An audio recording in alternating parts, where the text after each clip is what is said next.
શ્રીરામ જય જય રામ.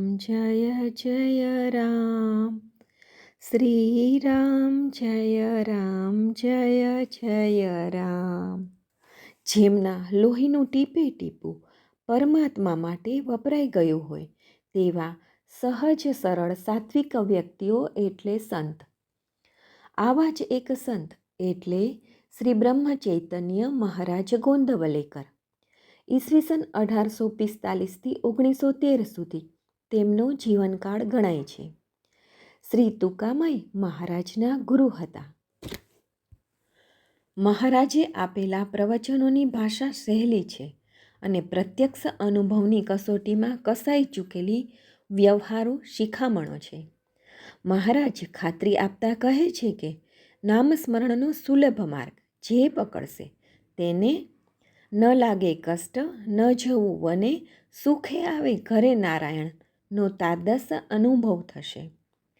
મુખે રામનું નામ, દેહે શરીરના કામ અને મન જોડવું રામ, આ એક જ ઈશ્વર પ્રાપ્તિનો રાજમાર્ગ છે.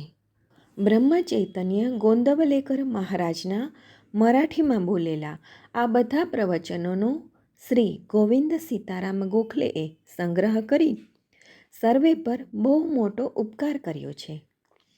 મરાઠી ભાષાના પ્રવચનોનો ગુજરાતી અનુવાદ પ્રાધ્યાપક હર્ષદ ઉપાધ્યાયે કર્યો છે. વર્ષના દરેક દિવસ માટે એક નવા શીર્ષક સાથે ક્રમમાં દરરોજ એક પ્રવચન આ પુસ્તકમાંથી રજૂ કરવામાં આવશે. આજે 29મી મેનું પ્રવચન સાંભળીએ, જેનું શીર્ષક છે ભગવાનને માટે જીવ તલસવો જોઈએ. જેને જે ગમતું હોય તે આપણે કરીએ તો તે ખુશ થાય છે. ભગવાનને પ્રેમ સિવાય કશાની જ ગરજ નથી. ભગવાનનો પ્રેમ આવે તે માટે તેમની સાથે પોતિકાપણાનો સંબંધ બાંધી દઈએ. ભગવાનને મેળવ્યા સિવાય રહેનાર નથી એમ નિશ્ચય કરીએ. ભગવાન મેળવવા એમ નક્કી કર્યા બાદ લોકો આપણી ટીકા કરશે એવો વિચાર શા માટે જોઈએ? નિશ્ચય હોય ત્યાં સર્વ કાંઈ સૂઝી આવે છે. તલસાટ જાગ્યો કે માર્ગ દેખાય છે. સાધુ સંત માર્ગ બતાવવા હંમેશ તૈયાર હોય છે.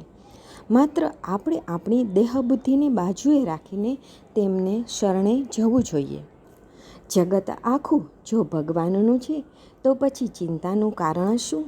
ઉપાધિ કોણે ઊભી કરી? મેં પોતે જ. હું નિર્દોષ હોઉં તો જ લોક મને તેવા દેખાય. આપણા બધા અવગુણોનું કારણ હું ભગવાનને ભૂલ્યો છું એ જ છે. ભગવાનનું વિસ્મરણ થવું એ જ ખરું પાપ. કોઈને ખબર ન પડે એવી રીતે ખોટા કામ આપણે કરીએ છીએ, પણ ભગવાન બધું જ જાણે છે. એનું ભાન થયું તો એવા પાપ થાય જ નહીં. કોઈ પણ કર્મ કરતાં ફળની આશા રાખે તો તે ઘાતક નીવડે છે. જેનાથી ભગવાનનું અંતર ઘટે છે તે જ સત્કૃત્ય. સ્નાન સંધ્યા કરીએ પણ વ્યવહારમાં ખોટા કામ કરીએ તો એ સંધ્યાનો શું ઉપયોગ? મનમાં કોઈ પણ હેતુ ન રાખતા ભગવાન પર શ્રદ્ધા રાખીને રહીએ. મન ભગવાનને અર્પણ કરીએ, તેને બીજા કશામાં ચીટકવા નહીં દઈએ. એકવાર અર્પણ કરી દીધેલા મનને જો પાછો વિષયોનો આનંદ લાગ્યો તો તે અર્પણ થયું નથી એમ સમજવું. મારા સંસારનું થવાનું હોય તે થાય, પણ તારું વિસ્મરણ પડવા દઈશ નહીં એમ અનન્ય ભાવે ભગવાનને કહીએ.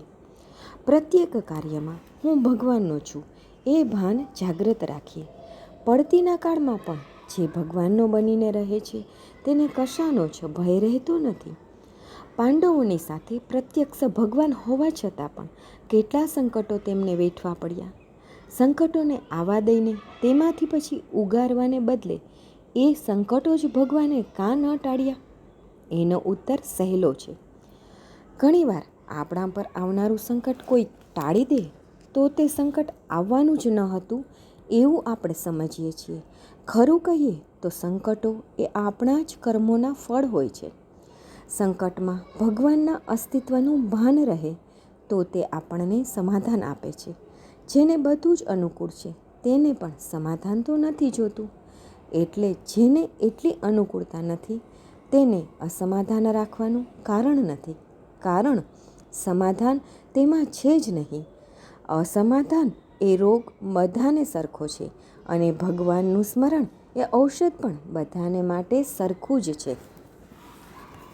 જેનું સમાધાન ભગવાન પર અવલંબે છે તેનું સમાધાન કોઈ પણ પરિસ્થિતિમાં ટકી રહે છે. અસ્તુ જાનકી જીવન સ્મરણ જય જય રામ.